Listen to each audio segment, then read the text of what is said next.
Welcome back to a Tech Moment on Cannabis Tech. I'm your host, Kristina Etter.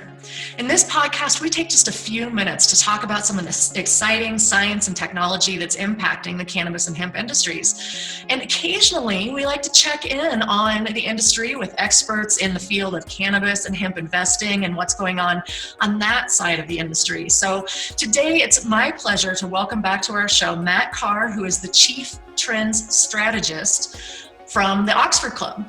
And we're here to talk about investing in the cannabis industry and what's going on with the world today with this incredible election that is a historic event that's going to happen here in a month or so. So welcome back to the show, Matt. Hi, thanks for having me back, Kristina. Absolutely. It's always fun to talk about what's going on behind the scenes here and what's the good approach for investing these days. So one thing that we have to kind of look at this year has been so much turmoil in the cannabis industry, and we've walked this weird line kind of between being federally illegal and state essential, which is just kind of a bizarre place to be in. And obviously 2020 is still not done with the cannabis industry yet. There's so much on the line in this coming election, and there's so many things that can happen. So it's going to be a very interesting conversation to talk about today, I think. With cannabis being deemed essential in 2020, it's obviously had a huge impact on the industry.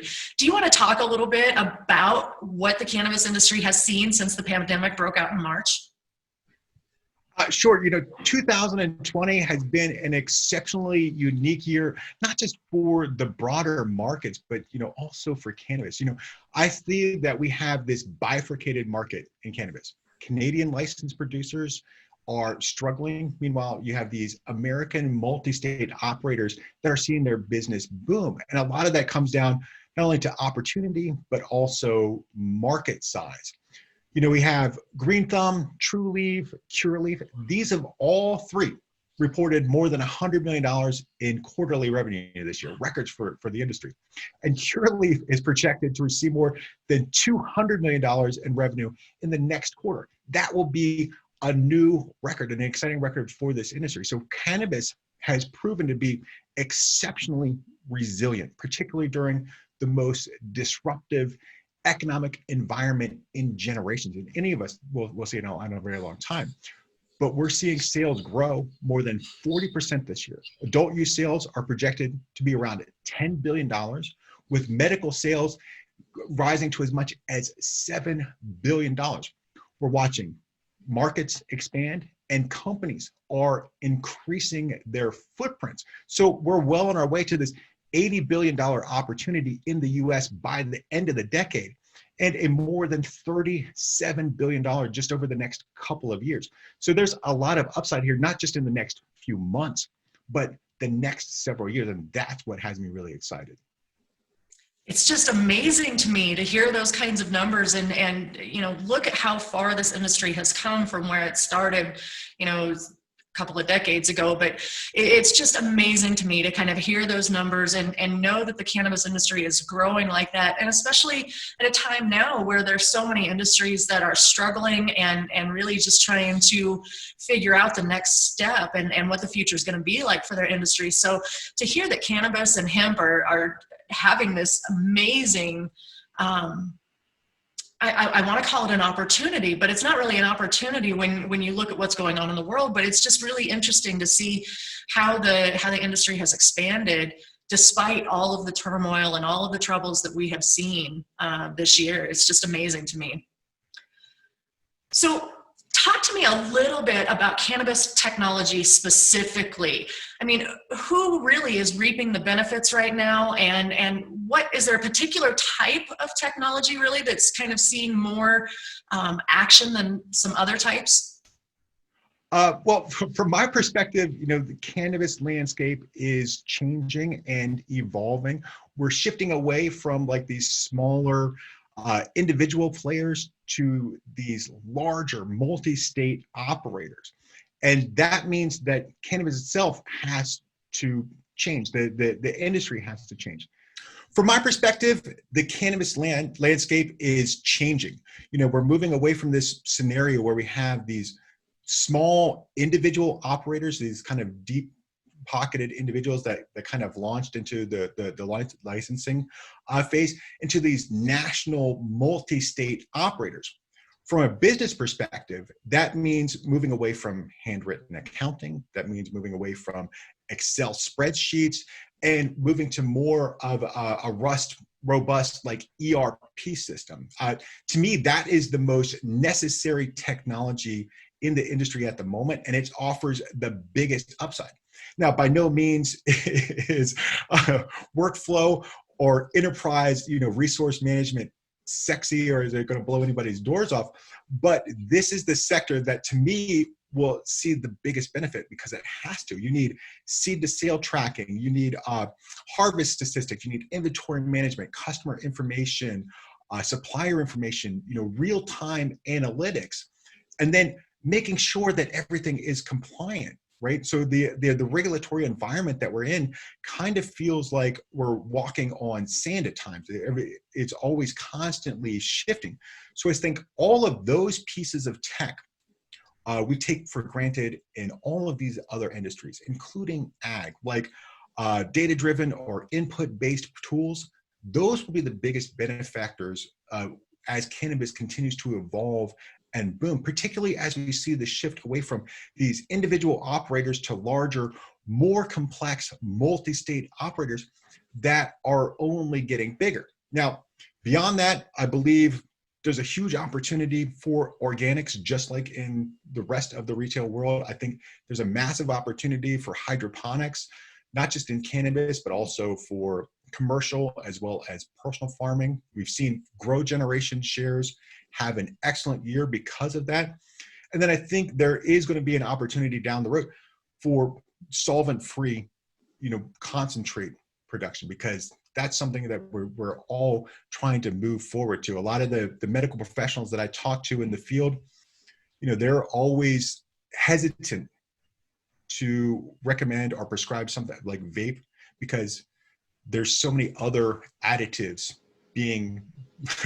there's so many other additives part of that they're not sure of, and that could have potential lung damage. So those are the pieces of tech that are really on my radar at the moment. And like I said, this has been the year for me where I've been really interested in the opportunity for ERP and ERM systems, because as these companies are getting larger, as you're bringing in these executives from other consumer packaging industries that already have this tech, that you're going to see come into cannabis as well.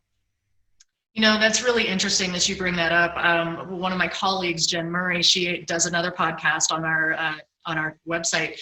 And one of her last podcasts that she talked about, she actually said, if you want to be in the cannabis industry, you better be prepared to like compliance.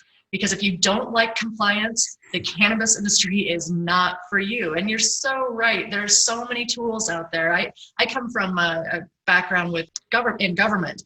So obviously we had a lot of ERP systems and tracking systems that we had to maintain. And you're absolutely correct. These kinds of systems are what is going to put a little legitimacy into the cannabis industry. It's going to put a little more wherewithal to show that, we are doing things correctly and have the systems to be able to prove it. And so it's really interesting to see that kind of technology start to take off and start to, kind of dig in and prove itself as being one of the most valuable systems in the cannabis industry today. So that's super interesting to hear you say that. Now this kind of rolls into my next question, though, in terms of compliance and standardization. We get into legislation.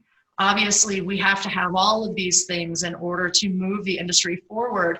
And so what I kind of want to touch base on with you now is in terms of this next election and how important it is.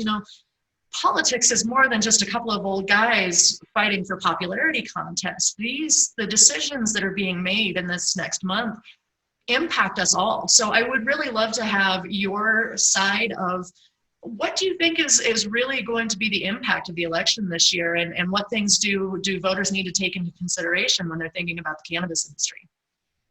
Well, first off, I would start with the state level, because on election night, we have Arizona, Mississippi, Montana, New Jersey, and South Dakota, they all have legalization ballot measures. Arizona, Montana, and New Jersey, they're voting on adult use. Mississippi is voting on medicinal, and then South Dakota has ballot measures on both. Okay. So what's really interesting is the polling in all of those states is very encouraging. So all are above 60%. For South Dakota on the medical side, that's more than 70% in favor. Wow. So that's very exciting. And when we do talk about medicinal use in this country, it jumps from more than 60% of the population in favor of legalization to more than 90% in a lot of cases. The biggest issue, I think, right now on election night, just kind of on the state level, is Mississippi, because in Mississippi you have Initiative 65 and then Alternative 65A. Those are going to appear alongside each other on the ballot. Alternative 65A is a little bit more restrictive. For instance, it prohibits patients from smoking whole plant cannabis. So from an activist kind of perspective, this is kind of seen as an intentional effort by legislators to either undermine the medical marijuana industry or just outright confuse voters. Now, with that being said, regardless of what happens, no matter what, the U.S. cannabis market is poised to get larger on election night. In fact, some of the projections are that for $9 billion in new revenue from 2022 to 2025, if all 5 of these states pass either their expanded or new legalization measures, right? So that's huge. That's why I always say that right now, cannabis is potentially going to be the biggest winner on election night, regardless of what happens at the White House. Wow.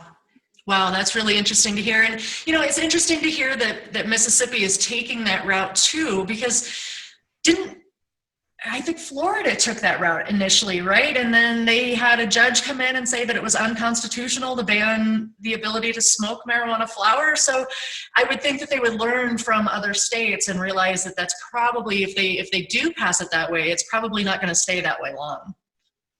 Yeah, and I think Florida did have that, but I think you're going to see a lot of kind of what you're hearing. I'll say like Pennsylvania, which has like a very, very strong medical market.